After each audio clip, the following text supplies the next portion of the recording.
در تاریخ نگاری رسمی جمهوری اسلامی ایران 15 خرداد 42 نقطه شروع انقلاب 57 معرفی می شود.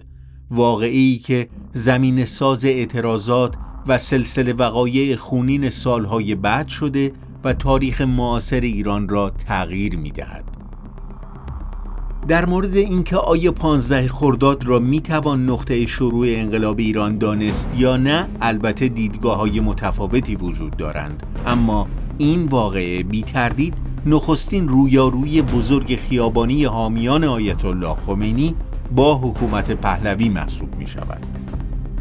15 خرداد علاوه بر ابعاد اجتماعی و سیاسی آن، از منظر عددسازی و بزرگنمایی هم نقطه عطفی در تاریخ انقلاب 57 به حساب می آید. پدیده‌ای که در طول مبارزات انقلابی و مدت‌ها پس از آن هم ادامه پیدا می کند.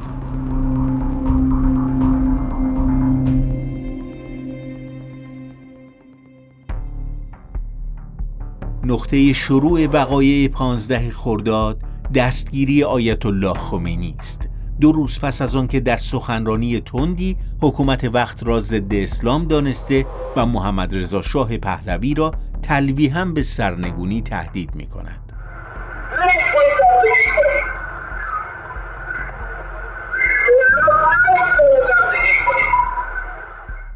به دنبال این بازداشت اعتراضاتی در قم، تهران، ورامین، مشهد، شیراز و برخی شهرهای دیگر شکل می‌گیرد.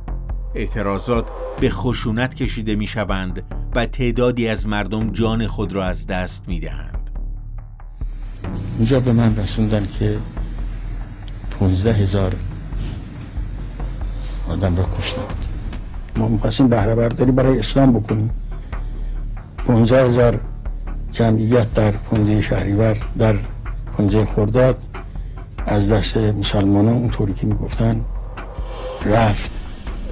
در 15 خرداد 42 گرچه ملت غیور ایران با فداکاری عظیم خویش و تسلیم قریب 15,000 شهید به درگاه خداوند متعال به ظاهر سرکوب شد، 15,000 نفر 200 برابر تعداد افرادی است که در روز 15 خرداد کشته شده‌اند. این عدد حدود 10% کل آمار مرگ و میر 1 سال کل ایران در آن زمان است. بی تردید کشتن چنین جمعیتی در 1 روز و تدفین آنها بدون برجا ماندن آثار گسترده غیر ممکن است. سالها بعد همچنان در رسانه‌های داخلی ایران افرادی با عنوان شاهدان عینی مدعی وجود گورهای دست جمعی برای قربانیان 15 خرداد می‌شوند. گورهایی که البته هیچگاه اثری از آنها پیدا نمی‌شود. بعد از اون کشتارها، بعد از اون شهدایی که در منطقه دشت برامی پل باقرآباد به اصطلاح همه ریخت و فرد بوده، اینا رو جمع آوری می‌کردن با این کامین‌های ریوهای ارتشی به صورت فله‌ای زخمی و کشته و شهید و اینا همه رو می‌بردن در قسمت که خاوران اونجا مسکرآباد قدیم 4 گودال بزرگ درست کردن اونجا. هم از تهران قتل عام زیاد انجام شده می‌گرفتن با کامین و فله‌ای. علی خامنه‌ای هم در سخنرانی در خرداد 61 و زمان ریاست جمهوری خود در توصیف ابعاد تلفات 15 خرداد میگوید: مردم را در خیابانها و میدانها به رگبار بستند و آن روزها رقم 15,000 شهید در زبانها میگشت، بدون آن که توضیح دهد آنچه به گفته او در زبانها میگشته بهره‌ای از واقعیت داشته یا نه. در کتاب ایران بین 2 انقلاب نوشته یرواند آبراهامیان، تاریخ نگار و پژوهشگر سرشناس، با استناد به آمارهای انقلابیون به کشته شدن صدها شاید هزاران تن در 15 خرداد 42 اشاره می شود. اما در واقعیت تعداد کشته شدگان بسیار کمتر از این است. روزنامه اطلاعات 18 خرداد 1342 می نویسد که رسانه‌های دنیا تعداد کشته شدگان را بین 80 تا 200 نفر گزارش کردند. پایگاه اطلاع رسانی 15 خرداد 42 وابسته به دفتر ادبیات انقلاب اسلامی بر مبنای اسناد به دست آمده از حکومت پهلوی تعداد کشته شدگان 15 خرداد را 53 نفر و مجموع کشته ها و زخمی های آن روز را 123 نفر ذکر می کند. این پایگاه در عین حال احتمال داده که آمار واقعی بیشتر بوده و نام تعدادی از کشته شدگان دیگر آن روز در اسناد ثبت نشده باشد. عمادالدین باقی، تاریخ‌نگار و پژوهشگر که در سالهای 75 و 76 با معاونت پژوهشی بنیاد شهید همکاری می‌کرد، می‌گوید به جدولی تفصیلی از آمار جانباختگان انقلاب 57 دست یافته که در آن مشخصات 32 کشته 15 خرداد در تهران ثبت شده است. او به کشته شدگان سایر شهرها اشاره‌ای نمی‌کند، ولی با توجه به اینکه بیشتر جانباختگان آن روز در تهران بودند، یافته‌های او با آمار 53 نفری کشته شدگان 15 خرداد در سراسر کشور سازگار به نظر می‌رسد. باقی در آن مقطع اجازه انتشار گزارشی را که بر این اساس نوشت پیدا نمی‌کند، تا اینکه در سال 1381 گزارش کامل قربانیان انقلاب را در کتاب بررسی انقلاب ایران به چاپ می‌رساند. او در این کتاب اسامی و محل کشته شدن این 32 نفر را با ذکر جزئیات منتشر می‌کند.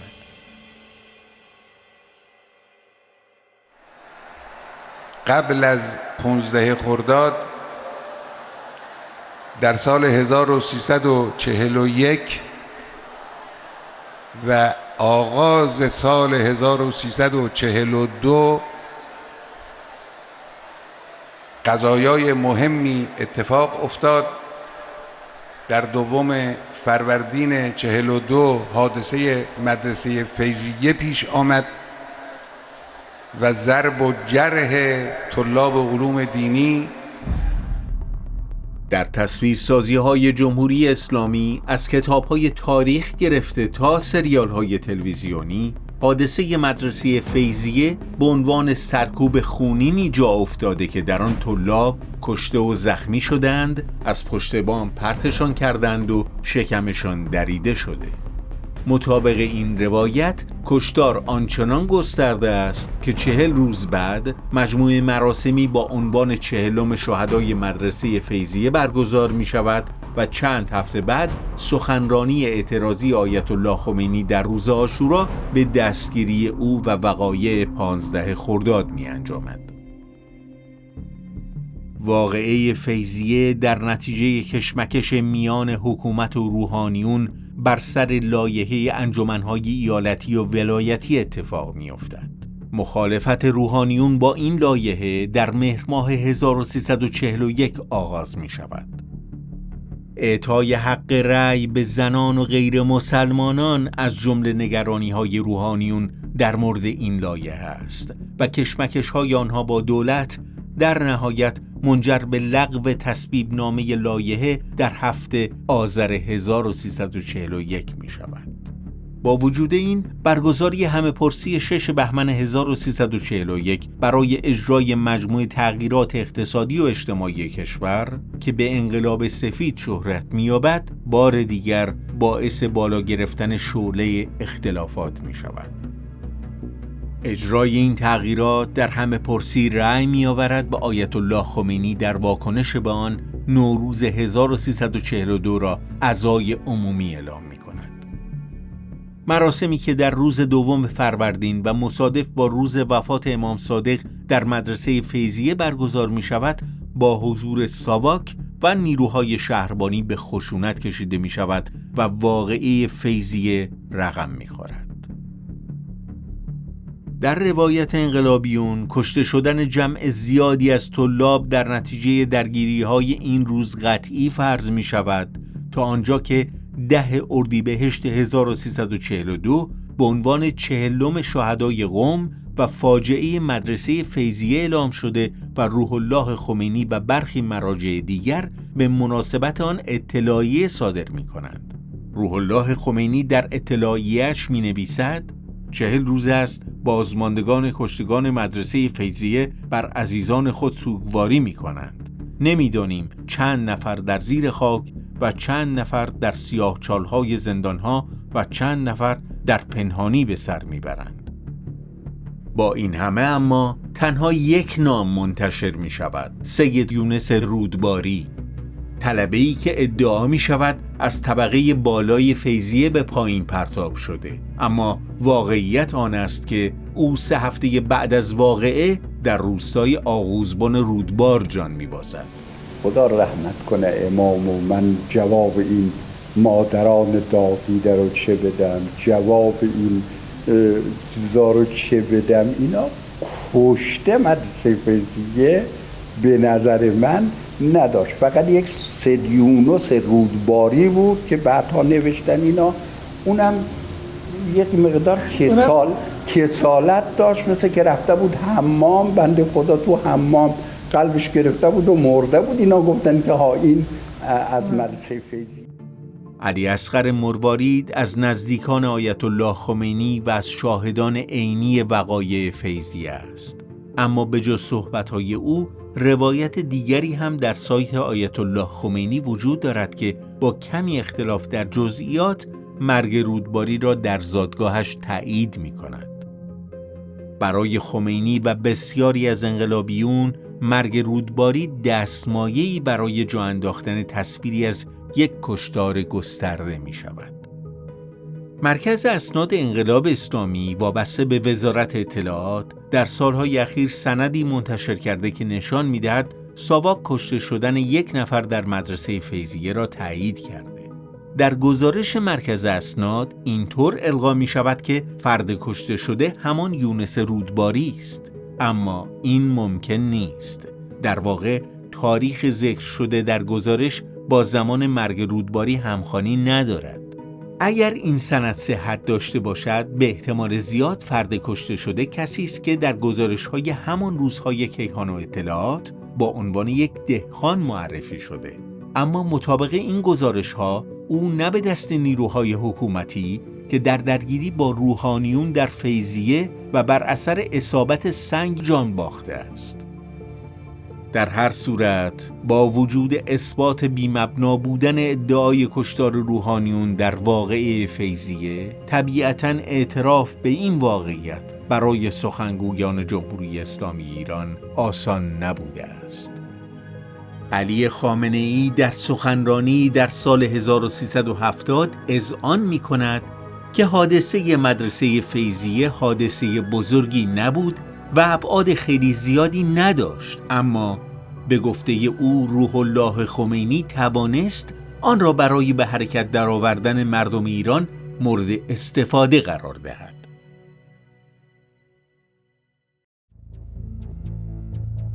در روایت انقلابیون طرفدار خمینی چندان به فاصله خرداد 42 تا مهر 56 یعنی زمان شروع راهپیمایی‌های خیابانی پرداخته نمی‌شود. ظاهراً به این علت که کشته شدگان این مقطع عمدتاً شریک‌هایی هستند که اکثریت قاطعشان عضو گروه‌های غیر مذهبی یا مذهبی متمایل به مارکسیسم بودند. طبق آمار تفکیکی ذکر شده در کتاب ایران بین دو انقلاب، در فاصله سالهای 49 تا 56 341 چریک انقلابی جان خود را از دست می‌دهند. در این میان 177 نفر در جریان درگیری مسلحانه کشته می‌شوند، 42 نفر در زندان جان می‌بازند و 91 نفر اعدام می‌شوند. به علاوه 15 نفر دستگیر و ناپدید می‌شوند، 7 نفر خودکشی می‌کنند تا به دست مأموران نیفتند و 9 نفر هم هنگام فرار جان خود را از دست می‌دهند. این آمار بعدها در مطالعات عمادالدین باقی تایید و 5 اسم دیگر هم به آن اضافه می‌شود. از نیمه دوم سال 56 اعتراضات خیابانی جسته و گریخته آغاز می‌شوند. اعتراضهایی که بعد از انتشار مقاله‌ای در روزنامه اطلاعات علیه آیت الله خمینی با تظاهرات گروه‌های مذهبی در خیابان‌ها ابعاد گسترده‌ای پیدا می‌کنند. 19 دی 56 قم صحنه تظاهراتی است که در واکنش به توهین به روح الله خمینی آغاز شده. تظاهراتی که به تعبیر علی خامنه‌ای نقطه عطفی در مقابله با حکومت پهلوی است. ما حادثه 19 دی را مبدأ تاریخ تحولات جدید دنیا بدانیم شگفت‌آور نیست و سخنی به گزاف گفته نشده است. قیام 19 دی رو میتوان اولین ضربه تبر ابراهیمی بر پیکر بت بزرگ به حساب آورد. این اولین تبری بود که به وسیله مردم قم به بت بزرگ آمریکا زده شد. به گفته منابع رسمی تعداد کشته شدگان 19 دی 6 نفر و مجروحان 9 نفر است. سید حسین موسوی تبریزی از دستاندرکاران برگزاری تظاهرات این روز در کتاب خاطرات خود همین رقم را تایید می کند. در اسناد ثبت شده در جمهوری اسلامی نیز نام 5 جانباخته ثبت شده. خمینی اما در پیامی تعداد کشته شدگان را از 70 تا 300 نفر عنوان می کند. در 29 بهمن مراسم 40 کشته شدگان 19 دی در تهران، اصفهان، مشهد، اهواز، قم و تبریز به خشونت کشیده می شود. اتحادیه انجمن‌های اسلامی دانشجویان اروپا کشته شدگان 29 بهمن تبریز را متجاوز از 400 نفر اعلام می کند. اما روزنامه اطلاعات در روز 30 بهمن 1356 عنوان می کند که در اعتراضات 29 بهمن در تبریز 6 نفر کشته و 125 نفر زخمی شدند و اسامی کشته شدگان را اعلام می کند. این روزنامه در روز 2 اسفند خبر می دهد که 3 تن از مجروحان کشته شدند و تعداد کشته شدگان به 9 نفر می رسد. نام و سن این افراد در خبرها اعلام می شود. 10 فروردین 57 مراسم 40 کشته شدگان تبریز در 55 شهر برگزار و در تهران، یزد، اصفهان، بابل و جهرم به خشونت کشیده می شود. منابع رسمی در نهایت مجموع تعداد جانباختگان سلسله مراسم 40 زمستان 56 و بهار 57 را 22 نفر اعلام می کنند، در حالی که در روایت مخالفان این تعداد صدها نفر است. به عنوان نمونه انقلابیون از کشته شدن 100 نفر تنها در یزد خبر می دهند، در حالی طی تحقیقات گسترده بعد از انقلاب تنها اسنادی از کشته شدن 4 نفر به دست می آید که خبر کشته شدن 3 نفر از آنان همان زمان در روزنامه ها منتشر شده بود. چند هفته بعد مراسم تشییع یک روحانی به نام احمد کافی که در حادثه رانندگی در نزدیکی مشهد جان باخته به درگیری میان معترضان و مأموران حکومتی می انجامد. روحانیون انقلابی مشهد در اعلامیه‌ای مدعی کشته شدن جمع کثیری از معترضان می شوند، اما هیچ نامی از کشته شدگان برده نمی شود و تعداد آنان ذکر نمی شود. در گزارش روزنامه اطلاعات در آن زمان تنها خبر کشته شدن یک پاسبان در جریان تشییع جنازه درج شده. مؤسسه مطالعات و پژوهش‌های سیاسی نیز سالها بعد می‌نویسد که در این روز یک دختر جوان بر اثر تیراندازی مأموران جان باخته. در میانه تابستان 57 اعتراضات خیابانی و درگیری‌ها در شهرهای ایران شدت می‌گیرند. انقلابیون همچنان مدعی کشته شدن صدها نفر در کوچه و خیابانند. در همین حال اما اخباری از حملات زنجیره‌ای به سینماها و بانک‌ها در شهرهای مختلف گزارش می‌شود. 28 مرداد 57 سینما رکس آبادان در آتش می‌سوزد و بیش از 400 زن و مرد و کودک در آن جان می‌بازند. انقلابیون با اطمینان آتش سوزی را کار عوامل حکومت شاه به قصد بدنام کردن انقلابیون می‌دانند. شخص روح الله خمینی هم به ترویج علنی این روایت می‌پردازد. در نتیجه در میان بسیاری از مردم به عنوان واقعیت پذیرفته می‌شود و نقش تعیین کننده‌ای در اوجگیری اعتراضات ضد حکومتی بازی می‌کند. سینمای رکس را عمدن عمال اون شاه معدوم مخلوق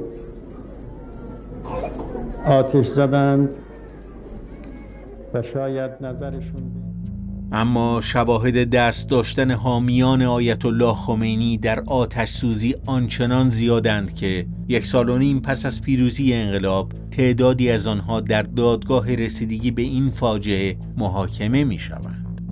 در جریان دادگاه مشخص می شود که آتش سوزی سینما رکس کار انقلابیون اسلامگرا بوده است.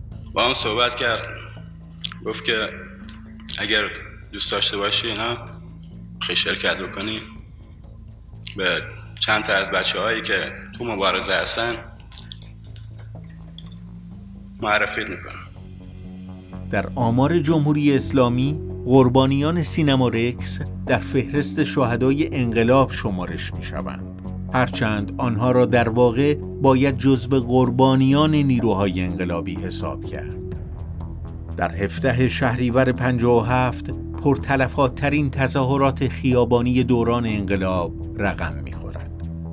به دنبال تظاهرات بزرگ روزهای قبل در نقاط مختلف، در این روز در بسیاری از شهرهای کشور از جمله تهران، تبریز، اصفهان، شیراز و آبادان حکومت نظامی اعلام می‌شود.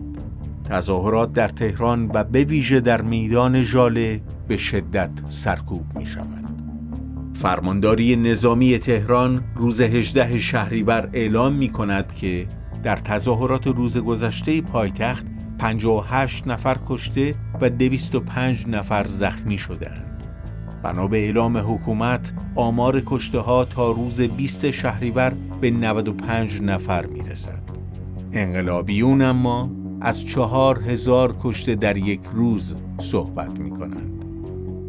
میشل فوکو، فیلسوف سرشناس فرانسوی که 1 هفته بعد از 17 شهریور به ایران سفر کرده، در گفتگو با لیبراسیون به کشته شدن 4000 نفر اشاره می‌کند. این در حالی است که نتیجه تحقیقات عمادالدین باقی درباره جانباختگان 17 شهریور با استناد به منابع منتشر نشده بنیاد شهید به رقم 88 کشته در کل تهران و 64 نفر در میدان ژاله یا همان میدان شهدای فعلی میرسد.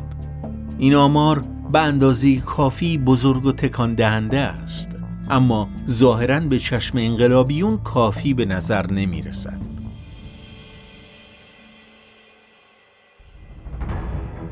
پس از واقعه 17 شهریور با اوجگیری اعتصابات و اعتراضات خیابانی، انقلاب اسلامی وارد فاز نهایی می شود. روز 26 دی محمد رضا شاه پهلوی ایران را ترک می کند و در 12 بهمن آیت الله خمینی که از سال 43 در تبعید بود به ایران باز می گردد. کنترل پایتخت و نقاط دیگر کشور به تدریج از دست نیروهای حکومتی خارج می شود و در 22 بهمن به فاصله کمی پس از اعلام بی‌طرفی ارتش حکومت سقوط می کند.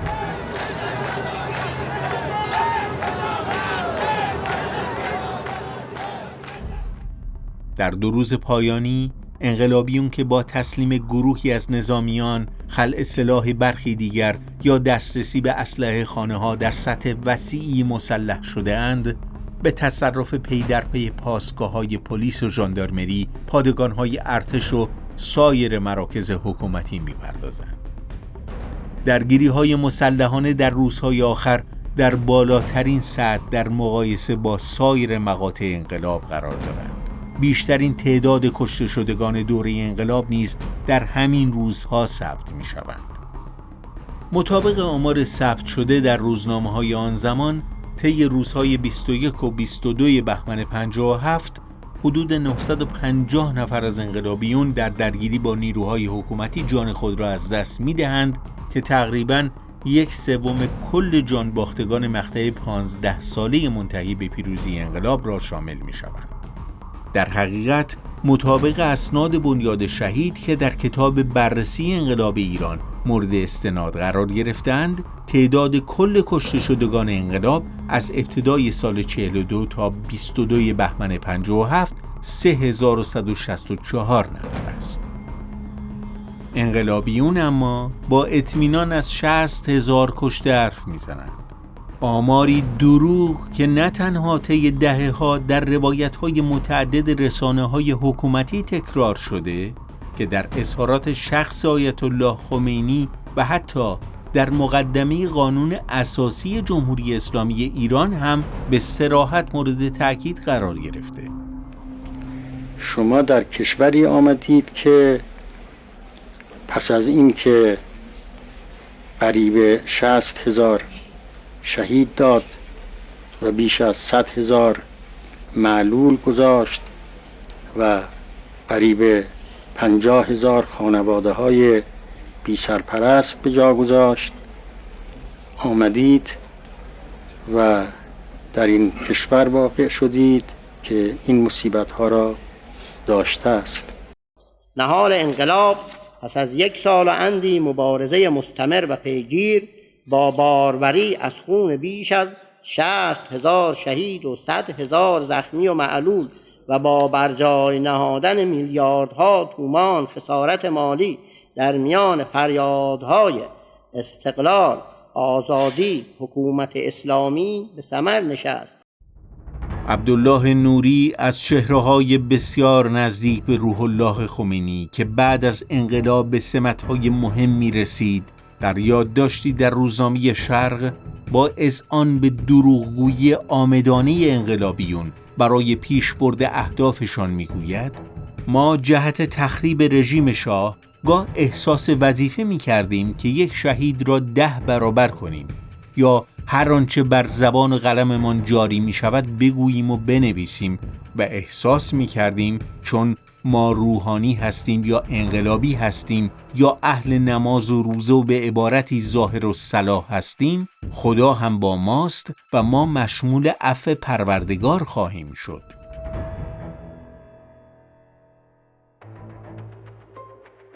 بزرگنمایی، آمارسازی و حتی جعل و تحریف تاریخ پدیده بی سابقه ای نیست. در کشورهای مختلف دنیا سیاسیون برای تأمین اهداف خاص به دستکاری اطلاعات عددی یا روایت جهتدار رویدادهای تاریخی متوسل می شوند.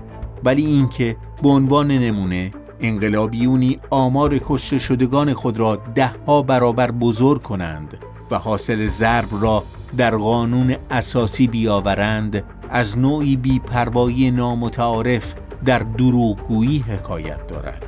روی کردی که بعد از به قدرت رسیدن انقلابیون و تبدیلشان به حاکمان جدید ایران هم با پافشاری مستمر بر اعداد و ارقام ساختگی قبلی و البته تولید آمار ساختگی جدید و جدیدتر ادامه دارد. ما رکورد زدیم